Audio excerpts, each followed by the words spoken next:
Welcome to This Explainer. Okay, let's just jump right in because this evolution is incredibly fascinating. Today, we're looking at a profession that has completely transformed over the last few decades. We are talking about the auditor. Now, you might picture an auditor buried under mountains of paper receipts and, dusty old ledgers. But the reality? Today's auditor has essentially morphed from a traditional accountant into a high-tech digital detective. In this explainer, we're going to trace exactly how that happened by pulling directly from our source material on IT-based assurance. Let's quickly glance at our roadmap. We'll start with a welcome to the IT audit, followed by the personal computer problem, auditing through the computer, defending the digital fortress, and finally, the future, AI and beyond. All right, Section 1. Welcome to the IT audit and the search for the vanishing audit trail.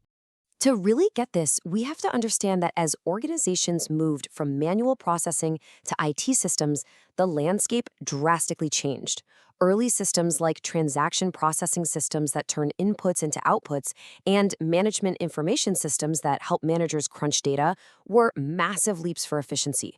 But for the auditor, total nightmare. Why? Because that comfortable, traditional paper audit trail basically began to vanish, and this digital shift hit warp speed with the introduction of personal computers. Suddenly, the formal, highly controlled environment of the old-school data processing departments was totally upended. We had what the source calls the personal computer problem. We're talking a sudden lack of planning over new hardware, a severe lack of documentary evidence, and, honestly, a dangerous lack of security and segregation of duties. Suddenly, anyone could just sit at a terminal and alter data. And this perfectly illustrates the paradigm shift that simply had to happen. Originally, auditors tried what was known as auditing around the computer. Basically, they ignored the internal processing routines and focused strictly on checking the inputs and the outputs. They were treating the computer like a magic black box. But as these systems grew more complex, that paper trail disappeared completely. Auditors couldn't just check around the computer anymore. They literally had to look through it. They had to get under the hood and examine the detailed processing routines inside the machine just to see if the system's internal controls were actually functioning. Which brings us to Section 3, Auditing Through the Computer, the Digital Detective's Toolkit. So, to actually look through the computer, our modern digital detective needed a totally new set of weapons. The crucial turning point here is the development of CAATs, computer-assisted audit techniques. This is literally fighting fire with fire, using computers to audit computers. These techniques allow auditors to use specialized software to directly interrogate massive volumes of client data. Instead of manually flipping through endless printouts, auditors can now export data, instantly sort it by the highest balances, or automatically recalculate complex totals.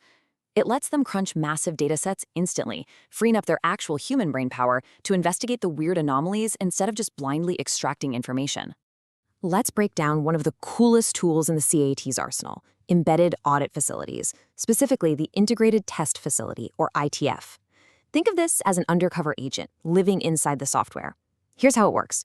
First, the auditor creates a totally fictitious entity, like a fake department or a dummy customer, right there inside the live application. Second, they post test transactions to this fake entity right alongside the company's real everyday transactions.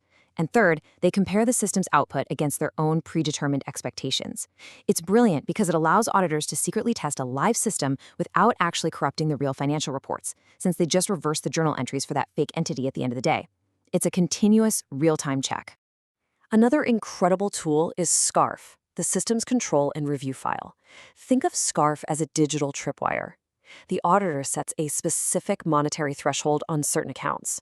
Whenever a transaction exceeds that limit, boom, SCARF automatically copies that exact transaction over to a separate, highly secure file that only the auditor can access. It acts as an instant alert for material or sensitive transactions, giving auditors absolute assurance that those high-value movements are always being watched.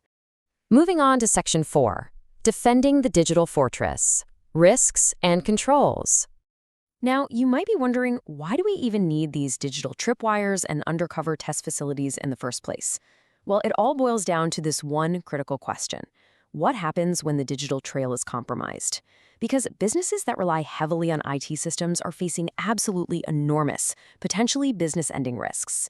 A compromised system can lead to the loss of highly confidential data, total loss of business continuity, massive reputational damage, and of course, heavy fines from regulators. The reality is, the digital fortress is under constant attack. Our source material outlines several specific criminal threats to IT systems that auditors are actively watching out for. We're talking about denial of service attacks meant to take down websites, outright fraud where data is altered for financial gain, and of course, malicious hackers probing for weaknesses. But it's not just the outsiders. You've got password theft, physical security breaches, and staff dishonesty, like rogue employees stealing sensitive customer details. The threat landscape is incredibly wide. To defend against all this chaos, auditors evaluate two main categories of internal controls: general controls and application controls. General controls protect the entire environment. Think of them as the castle walls and the moat: passwords, daily backups, physical locks on the server room doors. Their goal is the overall integrity of the system's operations. Application controls, on the other hand, act as specific shields for individual software programs. They are hyper-focused on specific transactions and standing data, using techniques like sequence checking or batch reconciliations to guarantee that every single entry is complete, accurate, and valid. And here's the kicker: if the general controls are weak, the application controls are completely undermined. So auditors absolutely must rigorously test both. Okay, section 5, the future.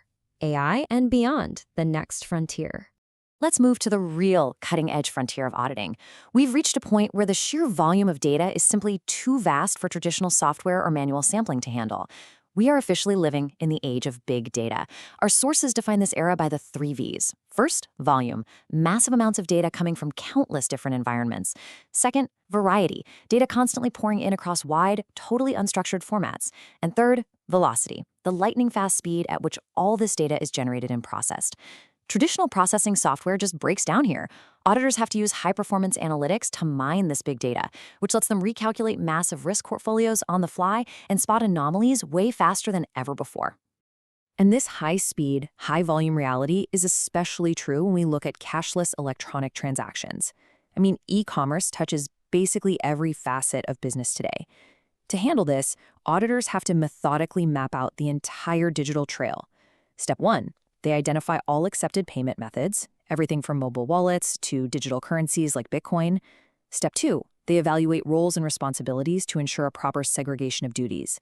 Step 3, they rigorously test the reconciliation process to ensure revenue is actually being recognized properly. And Step 4, they analyze the trends across all payment channels to dig up any hidden anomalies. But to actually manage this unprecedented scale, the industry is turning heavily toward artificial intelligence. Now, the source breaks AI down into 2 distinct categories. On one side, we have weak AI, which has a very narrow application and limited scope. It's incredibly good at specific, repetitive tasks. Think emails, spam filters, or smart assistants like Siri and Alexa. On the other side, you have strong AI. This has a much wider application, a vast scope, and actually mimics human-level discernment and intelligence, like advanced robotics. By deploying AI, auditors can totally automate resource-heavy tasks and make incredibly accurate predictions based on mountains of data. Drilling down into AI, we hit the truly fascinating subset of machine learning. As the source material defines it, machine learning recognizes patterns and categorizes past data to infer the meaning of current data to reach a possible conclusion without human assistance. So instead of being explicitly programmed line by line, machine learning uses data to actually teach machines how to make inferences based on past experiences. It's a real game changer.